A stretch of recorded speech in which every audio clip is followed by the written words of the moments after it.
एक बात हम आपको बहुत साफ साफ कहें, जो राज्य जो करना चाहे अपना करे, लेकिन हमारा बहुत साफ साफ ओपिनियन, जनसंख्या नियंत्रण के लिए अगर आप सिर्फ कानून बना करके कोई उसका उपाय करेंगे, ये सभी ठीक से संभव नहीं है। आप जरा चाइना का पता कर लीजिए, 1 से 2 किया, अब 2 के बाद भी क्या हो रहा है, तो आप देख लीजिए स्थिति, कहीं भी किसी देश का हालचाल देख लीजिए। ये सबसे बड़ी चीज है कि जब महिलाएं पूरे तौर पर पढ़ी रहेंगी तो इतनी जागृति आती है, इतना कॉन्शसनेस होता है कि अपने आप प्रजनन दर घटेगा। और आप तो जान रहे हैं, शुरू से हम लोग इसके लिए काम कर रहे थे, और उसी में जो आपने कहा, जो इसका जो इतना ज़्यादा इस पर रिसर्च हुआ, सर्वे किया गया, देखा गया, और देखा गया कि जब पति पत्नी में पत्नी मैट्रिक पास है तो देश भर का एवरेज प्रजनन दर 2 था, और बिहार में भी वही किया गया, तो पता चला 2 ही है।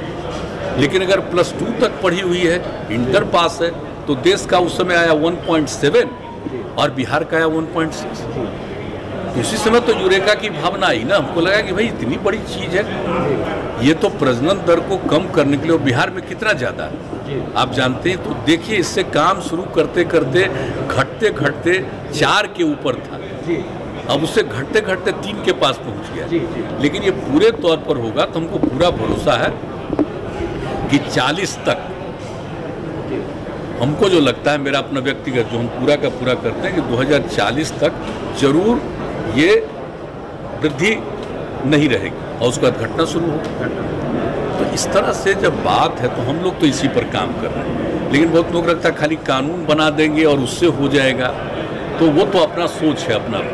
हम लोगों का सोच बहुत साफ है कि कैसे हम कर सकते हैं प्रजनन दर कम, और इसमें कोई कम्युनिटी का हो, सब पर ये असर पड़ेगा। जब महिलाएं बिल्कुल पढ़ी लिखी होंगी तो आप देख लीजिए, कोई कम्युनिटी का हो तो आप पता कर लीजिए, तो इसमें होगा। और इक्का दुक्का तो होता ही न है, कभी कभी तो आप देखें कि पढ़े लिखे लोग भी बहुत पैदा किए हैं, क्या तो इस तरह से तो कई लोग होते हैं, तो वो तो एक अलग बात है। ये तो नहीं मान करके चलिएगा कि हम तो कोई कानून के बहुत पक्ष में नहीं है, तो कुछ तो कर सकता है, लेकिन मैक्सिमम आज ये नहीं कोई कह सकता, दावा कर सकता कि हर परिवार में जो हम बोल रहे हैं कि प्रजनन दर, ओवरऑल प्रजनन दर घटेगा, लेकिन ये दावा हम नहीं कर सकते कि हर एक परिवार में कम ही कर लेगा। लेकिन कुल मिला करके ज़्यादा से ज़्यादा में कम हो, तो कुल मिलाकर के प्रजनन दर घटेगा।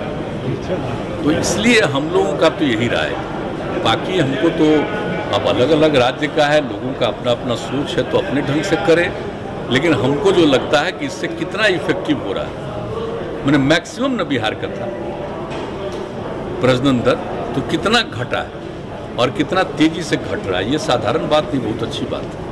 बाढ़ की स्थिति कुछ बिगड़ी? बाढ़ की स्थिति के लिए तो एकदम बिल्कुल तैयार है। जान रहे हम लोग 2006 से ही शुरू किया, 7-8 कौन साल में नहीं किया, और इस बार भी जरा सा भी था तो हम जा करके एक एक जगह देख करके हर कलेक्टर को करवा दिया कि देख लीजिए, नीचे से दूर से देखिएगा तो सब बात पता नहीं चलेगा। आप जानते हैं ना कितनी बार सारे डीएम्स को ऊपर से भी हम हेलीकॉप्टर भिजवा करके दिखवा लेते हैं कि कहीं कोई गाँव ऐसा न हो जिसकी उपेक्षा हो सके, और पूरे तौर पर। और ये भी जो आपदा प्रबंधन है, उसमें भी जो पिछले बार बात हुई थी, तो कई जगह ये पता चला कि अफेक्टेड लोग बार बार हमारे यहाँ भेजते थे तो रिपोर्ट उसका करा के कराते थे। तो इस बार भी कह दिया कि कोई अफेक्टेड आदमी छूटना नहीं चाहिए, उनको राहत देनी है।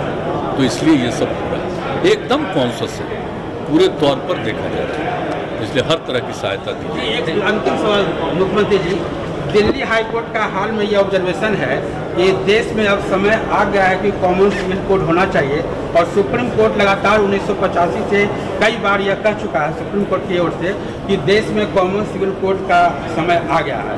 आप क्या कहेंगे? अच्छा, ये बताइए ना, कॉमन सिविल कोड किस नंबर पर है? 44 की बात हो रही है ना? जी।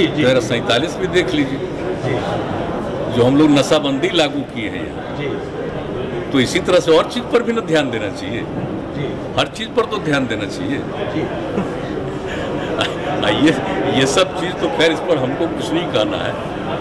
जो प्रावधान है, तो जो कॉन्स्टिट्यूशन का एक हिस्सा है जिसमें कहा है कि इन सब चीज़ों पर ध्यान दीजिए, तो सब पर ना ध्यान देना चाहिए भाई।